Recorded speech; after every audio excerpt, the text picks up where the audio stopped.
It's Ivy Slater, and you're listening to Her Success Story podcast, a show where gutsy businesswomen share their success journey. Hi, this is Ivy Slater. Welcome to today's episode of Her Success Story. I have an incredibly interesting guest today.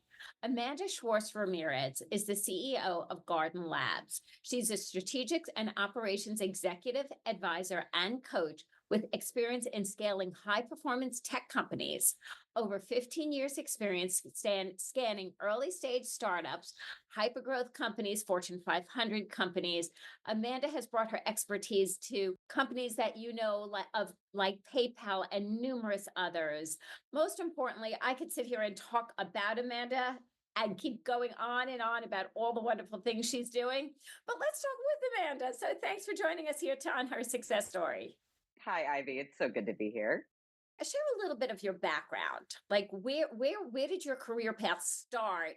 And then let's get into the company you're built today. Yeah, so my career path actually started growing up in my dad's business. So I was there starting at the age of, I don't know, something like 6 or 8, helping him grow his company. But really, what that meant was answering phones and filing papers. And then after business school, I had spent a bunch of years in the music industry trying to follow my passion, which is music, and then I discovered tech. And so I wanted to figure out how to break Well, into I'm tech. going to say music industry a bunch of years ago started, there's a large technical side to that. Yeah. And so there's not a surprise that, that's your passion, but you see opportunity because there's a strong technical side in music. Yeah. I was thinking about that experience recently, and I think what it actually helped me build was the ability to tolerate just chaos. Because I was producing live music festivals and concerts and booking acts across, different small tours and things like that. And I was able to really think through, sequencing, dealing with tricky personalities, and all the things that I use every day It's today. an executive course in business school. It is. It is. And I was guided totally by passion. It was something that I couldn't get enough of. And then tech was, the next frontier of something that I was so, curious about. And I then became passionate about as well. So then it was a question of, okay, great. How do I work myself into that situation? How do I get in that room? And then that was my first pivot in. Once you started, how did you find your sweet spot to scale your career? I didn't realize it at the time, but when I came in, I had just a bunch of soft skills. It was planning, it was collaborating, it was communicating. And I got lucky in that my first manager, who ended up hiring me at PayPal, was looking for those skills, and he saw them because, my resume did not have tech on it anywhere. And he made quite the leap to say, well, if you could do that, you could do this. And then he helped me develop the more kind of technical skills, or the ability to navigate that technical environment, but with the skills that I brought in, which were raw. And he helped me really refine them over the time that I was there. And frankly, that became the foundation for what, shaped my entire career in tech, and built from there. It's so interesting because people think, oh, if you're going into tech, you need a strong technical background.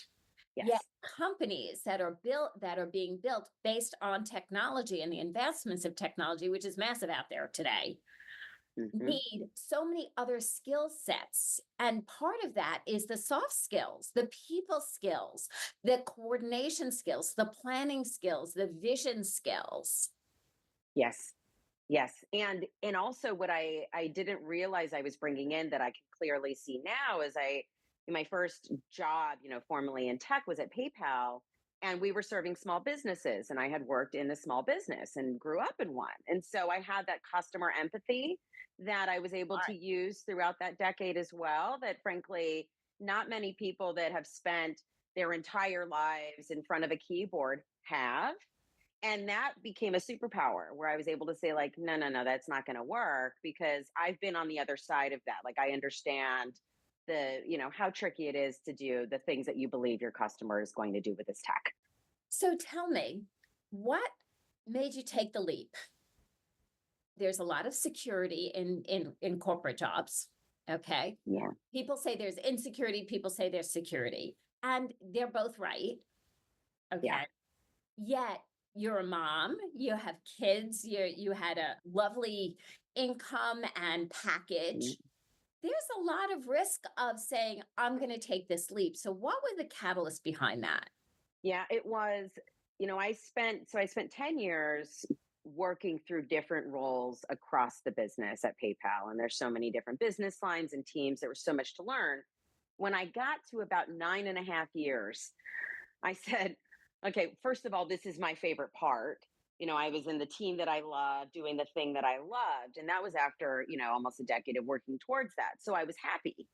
I also was really driven to start building a business. Like I truly felt one, that was one why that I had. I think I need to go more towards the earlier stages of building. And then two, at that point I had two children and I did value the stability that I had and the support around me and the time off.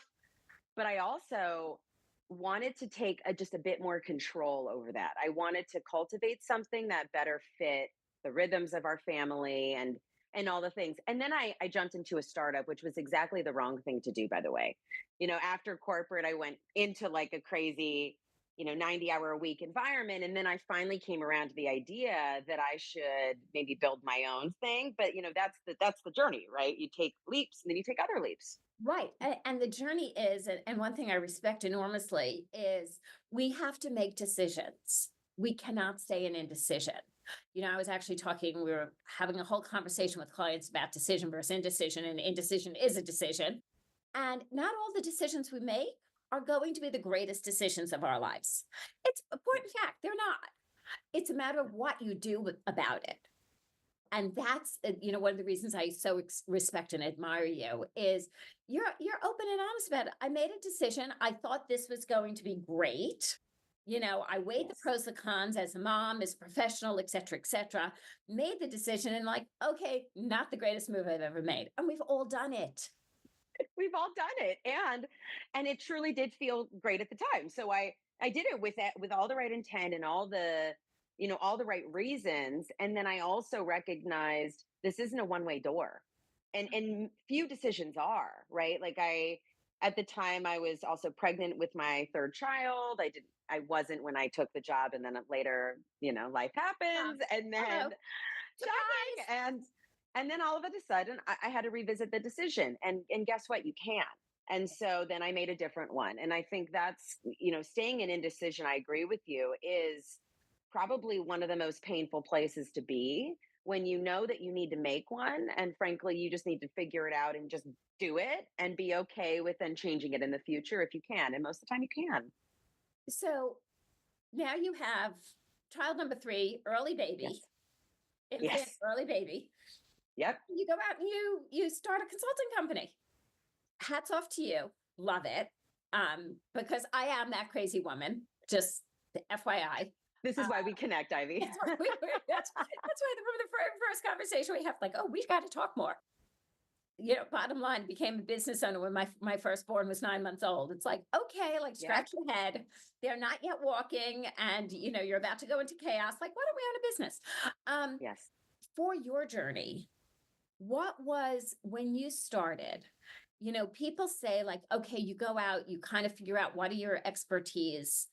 Where do we get clients? How do you build? Did you start with a vision and like have things mapped out, or did you start with just saying, I'm going to figure it out?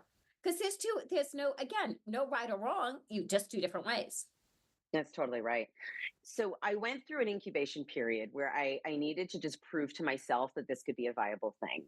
And it was less, can this business work? It was more, can I prove to myself that I'm able to construct a full enough plate for myself without employment? And and I took 3 months to figure that out. Okay. And that was right before baby.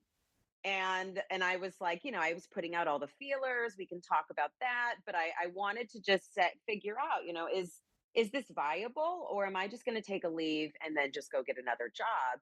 And I was able to go, yeah, it's viable. Now, was my plate 100%? Absolutely not, because I took a maternity leave. But I also was able to get enough signal and in some case contracts that I could then come back and go, okay, yeah, I'm going to take this seriously. This is the thing I'm going to do now. Where did those first come? I have to ask because it's the Yeah, hardest thing is those first 3 to 5 contracts. How did those happen? completely. Once you're past, Yeah. once you hit that fifth one, you're like, I got this. But it's, I'll say Yeah. that first, the one is the hardest, 3 to 5, and then you're like ready to go. I think that's right. I've done this before, but how did that first 1, 2, and 3, how did that happen for you? And I have Yes. so Yeah. many questions. How did you know what you were going Yeah. to sell? Yeah. So that I think is more important. Yeah. So I look at it as this parallel path where you are at the same time you're defining what you want to sell, meaning your unique expertise. Correct. And I break that down in a few ways. And then you're also trying to secure, in my opinion, one good initial contract that you can use to then verify that you've got your expertise right and that you enjoy providing it, because I think there's this Well said. iterative Hold on. cycle. Yeah, Yeah, and I got to interrupt here. do it. Let's highlight what you just said, that you actually are enjoying the fulfillment of the contract before you sell another contract that looks like that. Completely. I think it's a huge mistake to sit there for 9 months and think about your service offering without providing it, because 100%. that first contract, I mean, I came in, it was, a kind of a blank sheet of paper. This was a former boss. This was somebody that, I love dearly, trusted me, goodwill in the relationship, which is the perfect first contract. Yes. And then through that, what I ended up doing was getting half of what I want to do wrong. Right? I started doing all the things, and then I later realized, and it didn't take long to say, that half over here, that's where the real value is. And then that other half, you think you're adding value, you probably aren't, and you also aren't enjoying it. So don't do that again. And, going back to what we were saying earlier about decision and indecision, okay, Mhm. it comes full circle of you have to, there's so many people who get started and stay in that planning, and that's staying in indecision. They stay in the planning of planning a website, service offering, this, that, and the other thing. It's like Mhm. one of the greatest things I learned early on in building Slater's success is people like, oh, what are you going to do about a website? And bear in mind, this was 2007, 2008. What are you going to do about a website? I was like, well, I have to close 3 clients so I could build a website, because Perfect. number one, I had no idea what I was putting on the website until I worked with clients. And number two, Yes. where was the cash flow coming from? Yes. Like, why It's should I go into my savings when I could just sell a client? I could create value and service, and that will pay yes. for the website.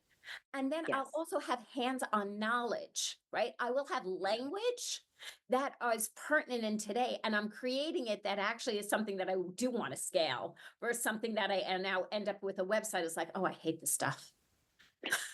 Yes, you will, and you'll have to redo it. And by the way, it's an illusion, right? This feeling where, I have to spend 3 months getting this website right before I can go out and sell. What you're doing is you're convincing yourself that you're making progress on your business, but you're not. You're just creating throwaway work, and you're staying in the comfort of your home. You're not putting yourself out there at all. It's a trap. And so if you are actually out there and working on something, one, to your point, your website is better. I mean, of course, we know that, We but you're hope. also doing the hard thing, right? You're doing the hard thing first, and then you can follow up later with the thing that, frankly, you could outsource. And that's what I did. And you should outsource. You should outsource. Yeah. Uh, And do it once. And I love how you reference, I mean, we talk about it, I think Brian Tracy with, it's been talked about this for years of you do the hardest thing first. You do the hardest thing first. Your kids come home from school if they have social studies and math homework, right? And Mhm. social studies is harder for them than math. Okay.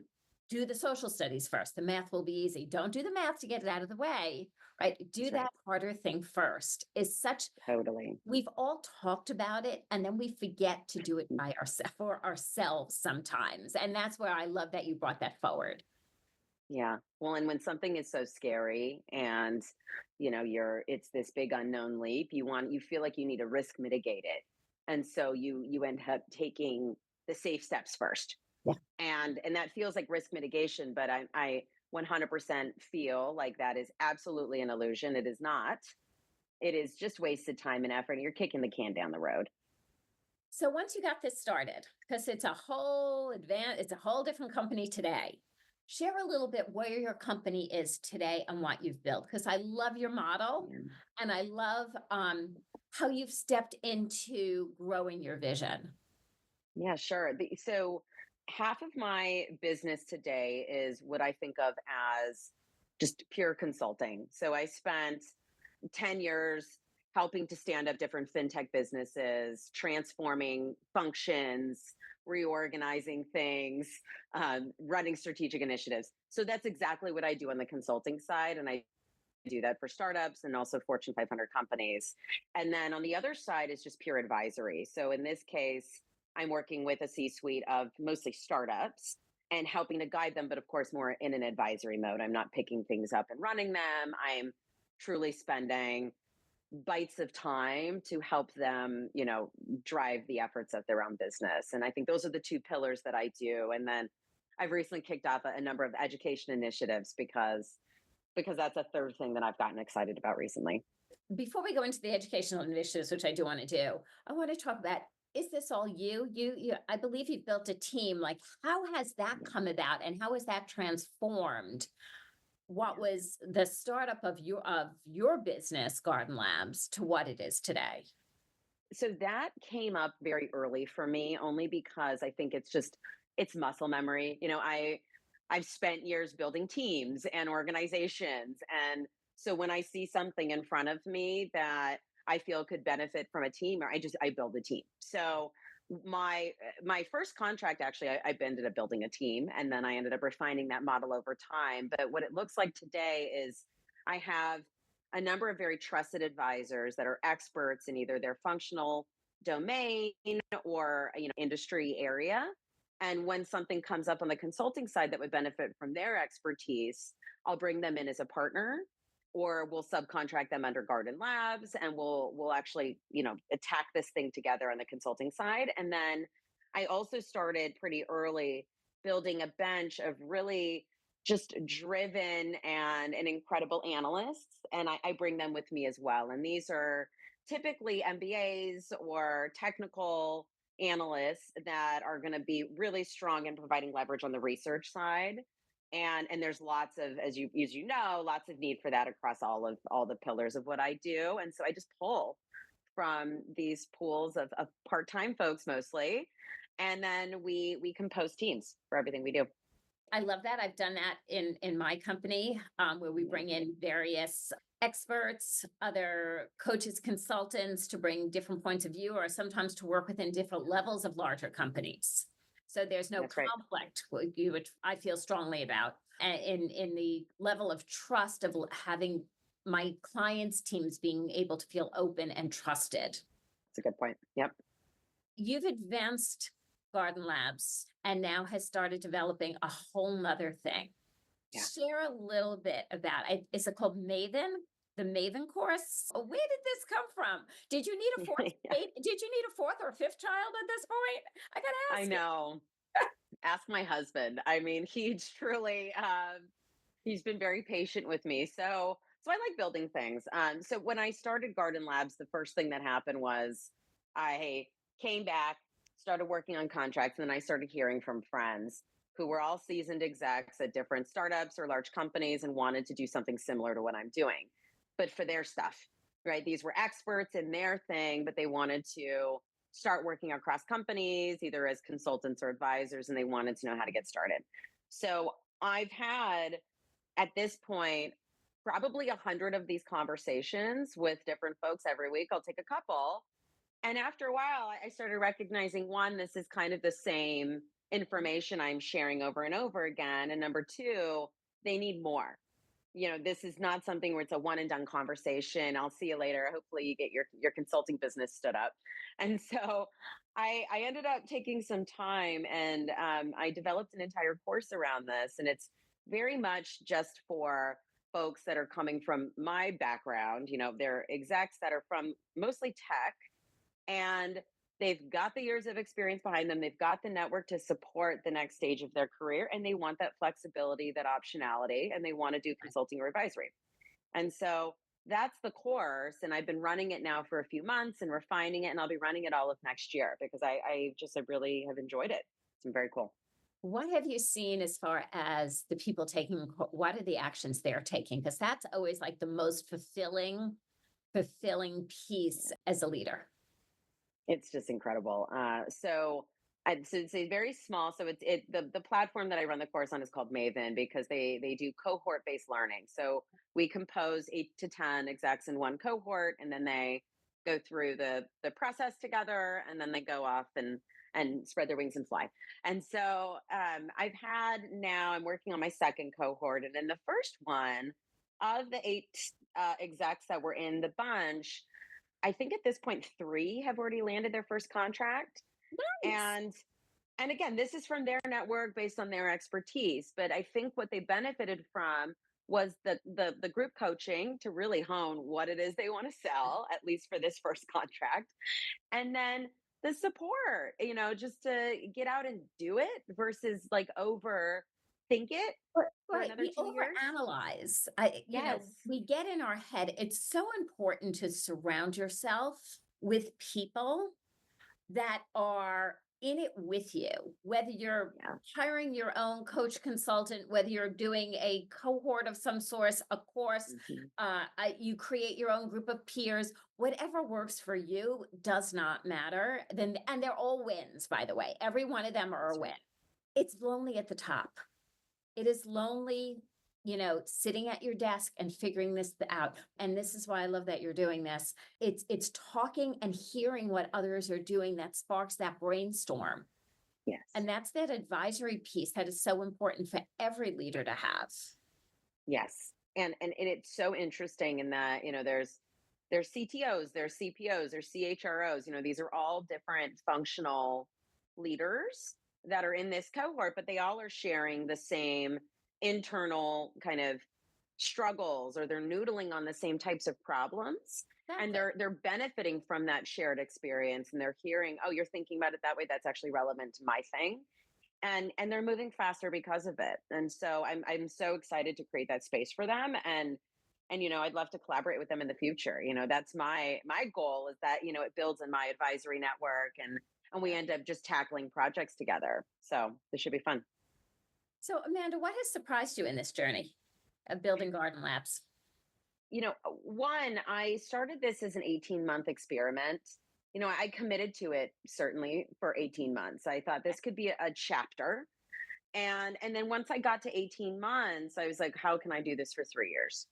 Because I'm enjoying this just too much, and it suits my life completely.